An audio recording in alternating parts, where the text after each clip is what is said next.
শেখ হাসিনা তো ওটা 3টা ডিগবাজি দিবে এসব কথা শুনলে। আমি জানি যে অধিকাংশ উপদেষ্টা যারা, তাদের দুর্নীতির সাথে কোনো সম্পর্ক নেই, কিন্তু কিছু কিছু দুর্নীতির কথা তো উঠছে এবং সেই দুর্নীতিগুলো ভয়াবহ।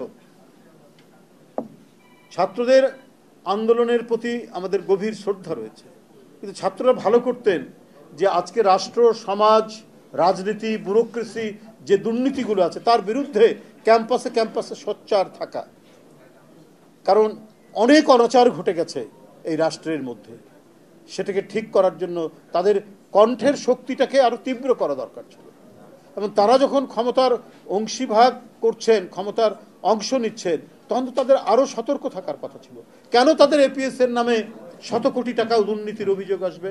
কেন তারা বদলি বাণিজ্যের বিষয়ে তাদের অভিযোগ উঠবে? এই অভিযোগ তো উঠছে। স্বাস্থ্যমন্ত্রীর পিএ আরেক, স্বাস্থ্য উপদেষ্টার পিএ আরেক উপদেষ্টার বোধহয় এপিএস। এটা তো ভয়ঙ্কর ব্যাপার। শেখ হাসিনা তো ওটা 3টা ডিগবাজি দিবে এসব কথা শুনলে,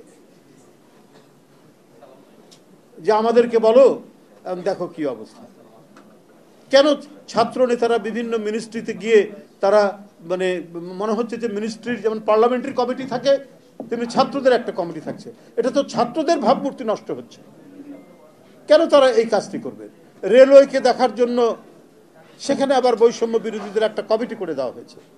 রেলের একজন সাবেক ডিজি বলেছে যে সেখানে এই যে রোজার মাসে টিকিট কালোবাজারির সাথে এই সমস্ত বৈষম্য বিরোধী ছাত্র নেতারা জড়িত। শত শত কোটি টাকার আপনার টিকিট কালোবাজারে টিকিট বিক্রি করা হয়েছে, তারা বাণিজ্যের সাথে যুক্ত। তো সেটা অন্তর্বর্তীকালীন সরকার দৃঢ় হাতে সেটা তো দমন করা দরকার ছিল। এটা তো হয় না যে ছেলে পাশ করে চাকরির সন্ধান করে চাকরি করবে, সে যদি হঠাৎ করে অনেক টাকা দেখে ফেলে, তার মাথা তো ঠিক থাকার কথা না। তার নৈতিক উৎকর্ষতা বৃদ্ধির জন্য যে সুযোগ, সেই সুযোগ তো সে পাচ্ছে না।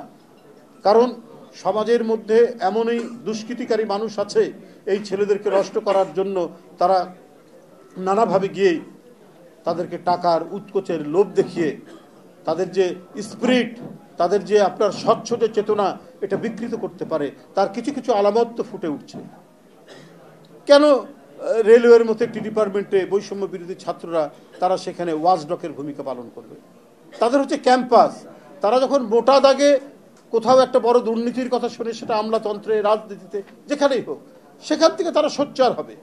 তখন সরকার সতর্ক হবে, ব্যুরোক্রেসি সতর্ক হবে, সবাই সতর্ক হবে। কিন্তু তাদেরকে যদি মন্ত্রণালয়ে বসিয়ে দেন, তাহলে তো ফাংশনাল একটা গভর্নমেন্ট হবে না।